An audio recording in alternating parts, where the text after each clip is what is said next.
guys, how y'all doing? I hope great. Thank you so much for joining my podcast today.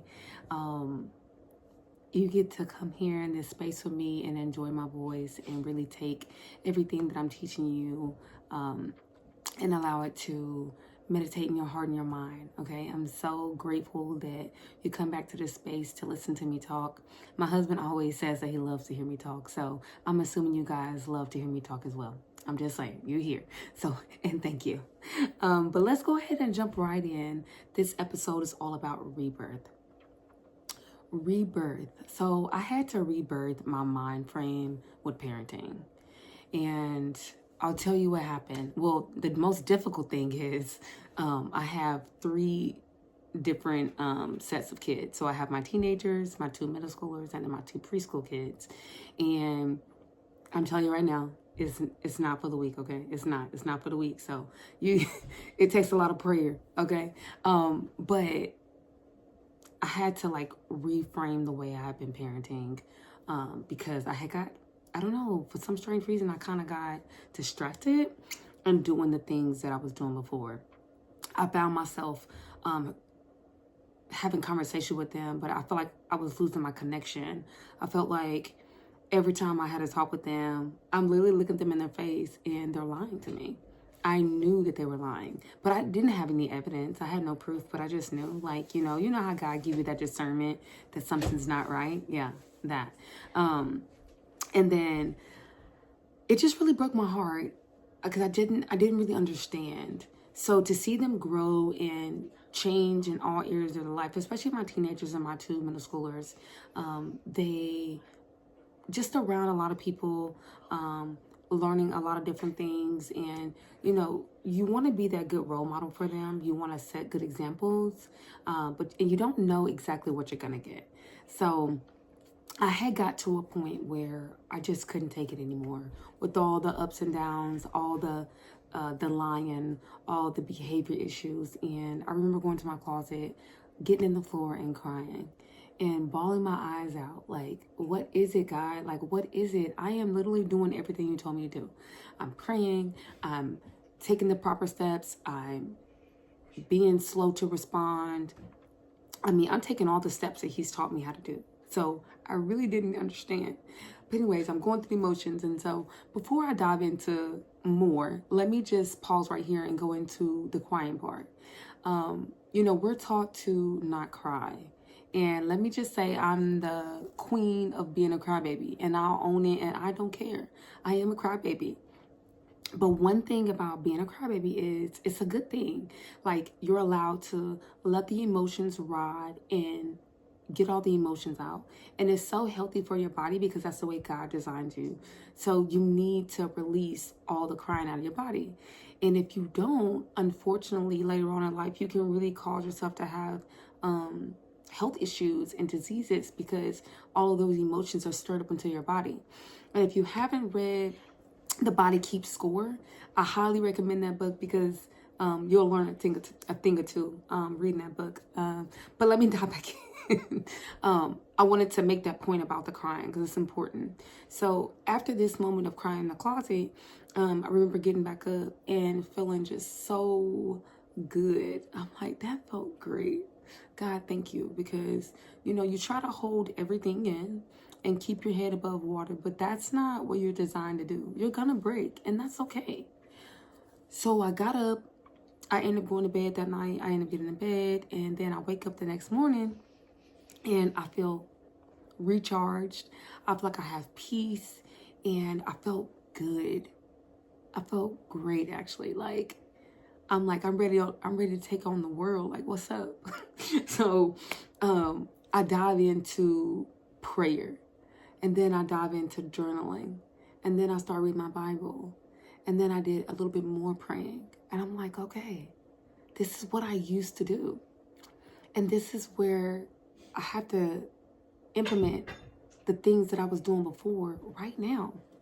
So I dived into the mind frame of the structure that I needed, because you have to have good structure in order to get on a good sleigh with parenting. So I decided, okay, this is it. I'm going to do the journal, pray, and so forth. And let me just say one other thing I used to do. Wow. I just remembered some other things I used to do that I haven't done in a while. So I'm going to start implementing that. Matter of fact, I'm going to start doing it tonight. I used to pray over my kids in their sleep. I would go in the rooms, I would put my hands on them, and I would pray. And sometimes it was the same prayer for all of them. Sometimes the prayer was different. It just depends on what the situation was and what was going on in their life. So I need to get back to that because I understand the importance of it. Sometimes it was if they're walking by me, I immediately start praying. So I used to pray about the things that I wanted to see in them, not praying about the problems I was having on them. Like, so say for instance, they lied to me about a situation.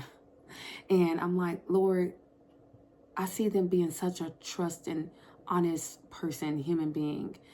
So I spoke it into existence over their life. And so I had kind of went away from that. So I'm going to start implementing a lot more of those things into my life. And that's what I meant by rebirthing, is that I had to rebirth my mind frame again about how I was doing things. Because I got to like I mentioned in my last podcast, is that I got to a mind frame of thinking that it wasn't working. But that's what the enemy wants you to think, that it's not working, and it's lies. It's not true. And I know that. So I dived straight back into the headspace of God first, and allow him to lead and make those decisions. Because why am I sitting here trying to do all the things? Like, why am I having so many problems? It's because I'm trying to carry all the weight. Like, that's not what we're supposed to be doing. I need to release some of that.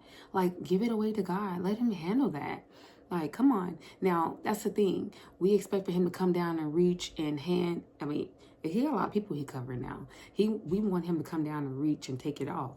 When we have to go to him with the problem so that he can take it off of us. And so I would encourage anybody who has been struggling with parenting and feeling like the weight is on your shoulder, like you've been struggling, release and let God have all that. Okay? And just trust that it's all gonna work out.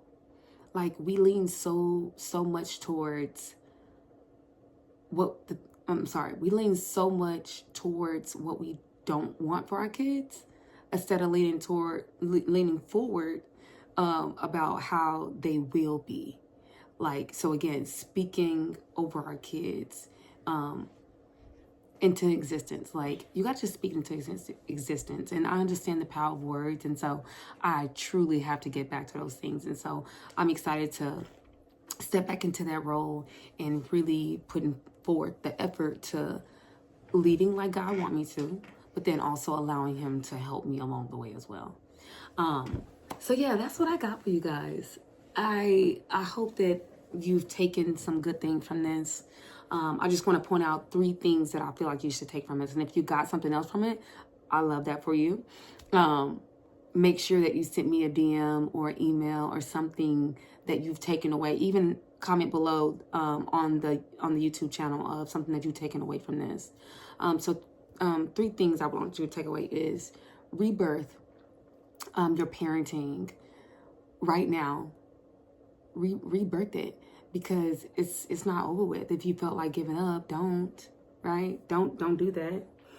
Pray over your kids because they need it, especially in this time. I mean, we in 2025 now. So much has changed over the last couple of years, so you have to do that. And then let God have that worry. Let him take that burden off of you. Okay? Let him have it. You don't have to carry it anymore. I promise. I mean, if he made a promise to me and he delivered me and showed me those things, I'm sure he can do that for you too. All right, that's all I got for you guys today. I appreciate you listening to me. I love you. And make sure you go tell a friend to tell a friend to tell a friend about my podcast. All right? And I'll see you on the next episode.